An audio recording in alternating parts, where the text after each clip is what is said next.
పట్టుదల ఉంటే ఏ రంగంలోనైనా ఉన్నత శిఖరాలను అధిరోహించవచ్చని నిరూపించింది ఆ యువ రచయిత్రి. బాల్యం నుంచే పుస్తకాలతో ప్రయాణం చేస్తూ తెలుగు, ఇంగ్లీష్లో భాషా నైపుణ్యాలను మెరుగుపరుచుకున్న ఆమె సాహిత్య ప్రపంచంలో ఒక నూతన అధ్యాయానికి శ్రీకారం చుట్టింది. సాధారణ రచనలతో పాటు ఇంగ్లీష్లో 5 పుస్తకాలు రచించింది. 3 ఆంగ్ల పద్య కావ్యాలను రాసి ప్రముఖుల నుంచి ప్రశంసలు అందుకుంది. ఆమె సాహిత్య కృషిని గుర్తించిన AP governor Abdul Nazeer August 15 స్వాతంత్ర దినోత్సవం సందర్భంగా లోక్ భవన్లో జరిగే తేనీటి విందుకు ప్రత్యేక అతిథిగా ఆహ్వానించారు.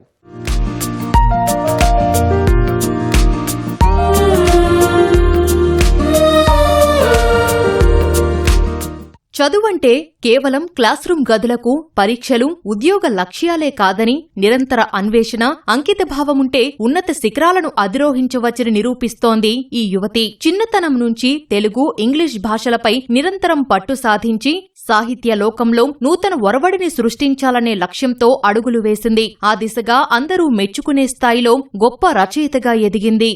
అపరం భవతో జన్మ పరం జన్మ వివస్వతః కథమేతత్ విజానీయాం త్వమాదౌ ప్రోతి మామేతి సో అర్జున ధర్మ సంస్థాపనార్థాయ సంభవామి యుగే యుగే.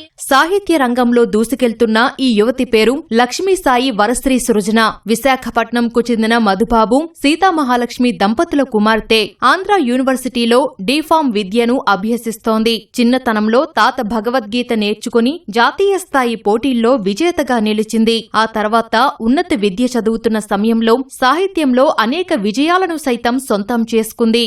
Scientists compared Arudra's DNA to some animal's DNA, which revealed that his DNA had undergone. Scientists examined all the reports and was equally perplexed as the doctor at its DG aspects. Both the doctor and the scientist had వరుస విజయాల స్ఫూర్తితో మరిన్ని సాంస్కృతిక కార్యక్రమాలలో పాల్గొనేలా చేసిందని చెబుతోంది ఈ యువతి. కరోనా సమయంలో రచనలకు సంబంధించి సృజనలో సరికొత్త ఆలోచనలు ప్రాణం పోసుకున్నాయి. అదే ఇంగ్లీష్ కథలు రాయడం. అలా రాసిన కథలు ప్రముఖ అంతర్జాతీయ పబ్లిషర్లను ఆకర్షించాయి. 2022లో ద వేవ్ ఆఫ్ థాట్స్, 2023లో బాన్ వోయాజ్, 2025లో ద 5 ఇంచ్ పేపర్, 2026లో హ్యూమానిమల్ పబ్లిషర్లకు నచ్చి వాటన్నింటినీ ఓ ప్రత్యేక పుస్తకంగా తీసుకువచ్చారు. Corona time, I don't know what to do. So ఏం చేద్దాం అంటే there are these memes on Instagram. Story writing చేయండి, వాట్ ఆర్ యూ డూయింగ్ అంటే ఫ్రీగా ఉన్నప్పుడు కాంటెంట్ క్రియేటివ్ రైటింగ్ చేస్తారు చూడండి. దాంట్లో what are you doing idly, don't you right a story అని చెప్పేసి చూస్తే అప్పుడు నాకు అనిపించింది why don't I write a story. నాకేంటంటే నాకు చిన్నప్పటి నుంచి సస్పెన్స్, థ్రిల్లర్స్ అలాంటి స్టోరీస్ బాగా ఇష్టం. And then I started with creature in black and published on wave of thoughts. So yes, it is published by the Versus Kindle publication. 5 long stories, 3 poetries, and 1 whole novel so far. BRICS is like an international organization which is established for the welfare of the whole country, develop in sustainability, or if you want your country to develop in startup or entrepreneurship or whatever it is. Brazil, Russia, India, China, and South Africa. Every year ఒక్కొక్క country host చేస్తారు. That means ఆ bricks యొక్క meetings అన్ని కూడా ఆ కంట్రీలో మాత్రమే జరుగుతాయి. Will take place in that country itself. So this year India is hosting it and I was selected as representative of India under disaster management in bricks 2026. So I would say that is also a very great opportunity I bagged so far. Very happy to be a part of this international organization and నేను ఎక్కువ MUNs లో కూడా participate చేస్తాను. That I think that also helped me be shortlisted in BRICS. ఇప్పటి వరకు మొత్తం 5 పుస్తకాలను publishers ప్రచురించారని చెబుతుంది సృజన. అలాగే మరో 3 పద్య కావ్యాలను సైతం ప్రచురించారు. జాతీయ సేవా సంస్థలు నిర్వహించిన కార్యక్రమాల్లో పాల్గొని వికసిత భారత్ లక్ష్యాలను వివరించే పోటీల్లో ఉత్తమ ప్రతిభ కనబరిచింది. ఢిల్లీలో భారత మండపంలో జరిగిన ఈవెంట్లో యంగ్ లీడర్ డైలాగర్ గా అందరి దృష్టిని ఆకర్షించింది.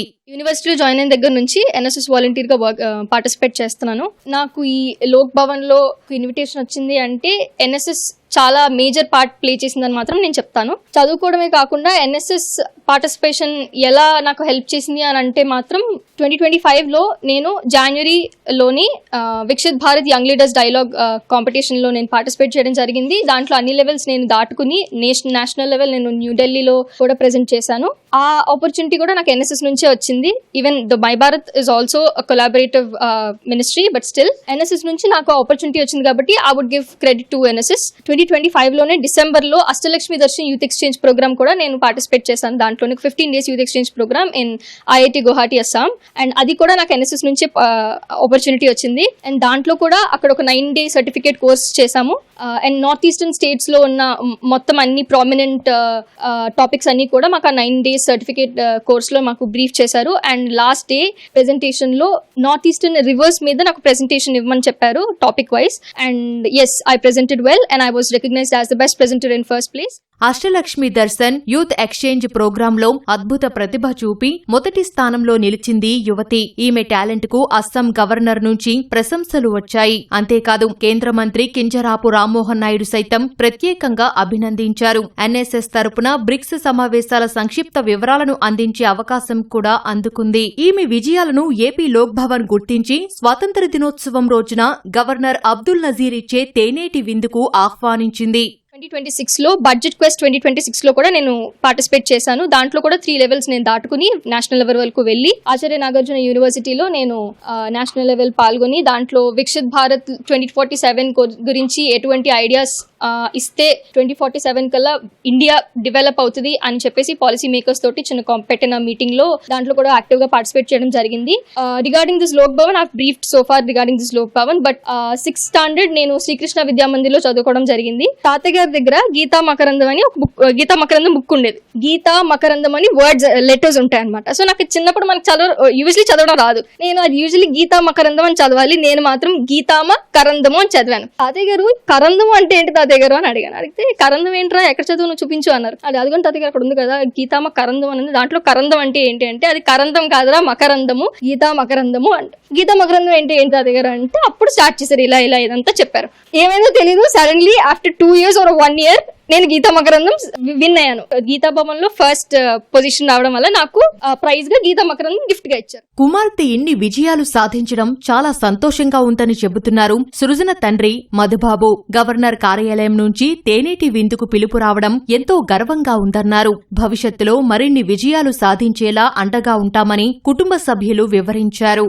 ఇలాంటి గౌరవం రావడం చాలా అరుదు కాబట్టి మా అమ్మాయి యొక్క చదువు విషయంలో శ్రద్ధ వహించి ఎంతవరకు వచ్చింది. ఈ మన ఆంధ్ర యూనివర్సిటీ లో జాయిన్ అయిన దగ్గర నుంచి NSS వాళ్ళ ప్రోద్బల్యంతో వాళ్ళ యొక్క సపోర్ట్తో ఎంతవరకు అన్ని కూడా అచీవ్మెంట్స్ బాగా సాధించింది. ఈ లోక్ భవన్కి ఆహ్వానం రావడం కూడా, అట్ హోమ్ ఆహ్వానం రావడం కూడా చాలా సంతోషంగా ఉంది. 4th class 3rd class నుంచి కూడా డాన్సింగ్ చేసేది. ఫస్ట్ బుక్ రాసిన తర్వాత మాకు తెలిసింది, అంతవరకు కూడా మేము కూడా అబ్జర్వ్ చేయలేదు.